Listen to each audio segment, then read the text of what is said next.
Igreja não é a casa do Senhor.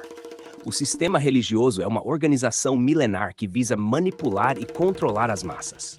Muitos religiosos pensam que a igreja veio a existir apenas após o nascimento de Jesus Cristo, mas isso não corresponde à realidade. O sistema religioso já existia séculos antes da chegada de Cristo, estruturado em sacerdotes, escribas e líderes que se colocavam como intermediários entre Deus e os homens.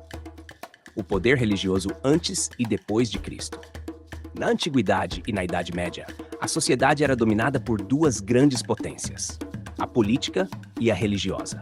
Até hoje, estas duas forças continuam sendo as mais influentes e manipuladoras. Os sacerdotes ditavam regras rígidas, determinavam quem deveria viver ou morrer, julgavam pecados e se colocavam como porta-vozes de Deus. Eram eles os que proibiam curas no sábado ou excluíam os considerados impuros do convívio social.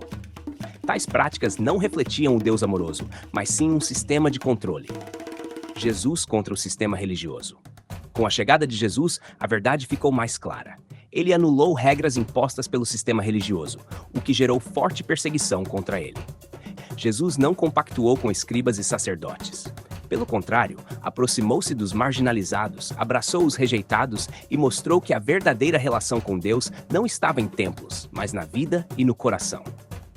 É importante notar, Jesus nunca construiu um templo e jamais o chamou de casa de Deus Pai. Muitos usam o episódio em que ele expulsou os vendilhões do templo como prova de que a igreja seria a casa de Deus. Porém, uma leitura mais profunda mostra incoerência nisso, pois o próprio Jesus afirmou que o templo poderia ser destruído e reconstruído em 3 dias, referindo-se ao seu corpo, não a uma construção humana. Manipulação histórica. O Concílio de Nicéia.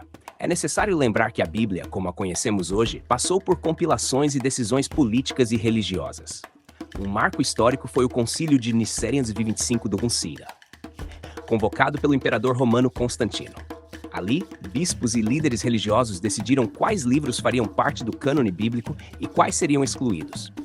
Esse processo não foi neutro. Serviu a interesses do Império Romano, que via no cristianismo uma ferramenta de unificação política.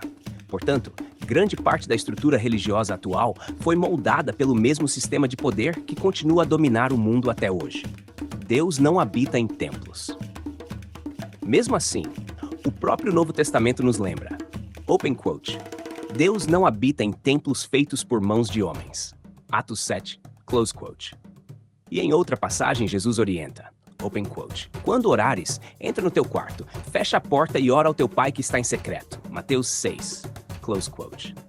Isso mostra claramente que a verdadeira espiritualidade não depende de construções, mas da relação íntima entre o ser humano e Deus. Se a Bíblia é a palavra de Deus, como pode o próprio Deus se contradizer? Quem realmente matou Jesus?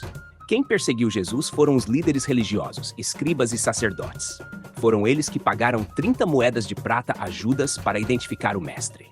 Se realmente o conhecessem, não precisariam pagar para saber quem ele era. Depois da prisão, Jesus foi levado a Pôncio Pilatos, representante político de Roma. Pilatos declarou não ver culpa em Jesus, lavou as mãos e rejeitou qualquer responsabilidade. Logo, quem de fato ordenou a morte de Cristo foram os sacerdotes e escribas, o sistema religioso que manipulava a sociedade. Após a ressurreição e subida de Cristo, os discípulos também foram perseguidos pelo mesmo sistema. O poder político apenas serviu de braço executor, mas a essência da perseguição partiu do poder religioso.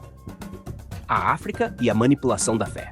Jesus Cristo foi vítima do sistema religioso, morto por ele. Para manter o controle, esse sistema transformou o fato em dogma.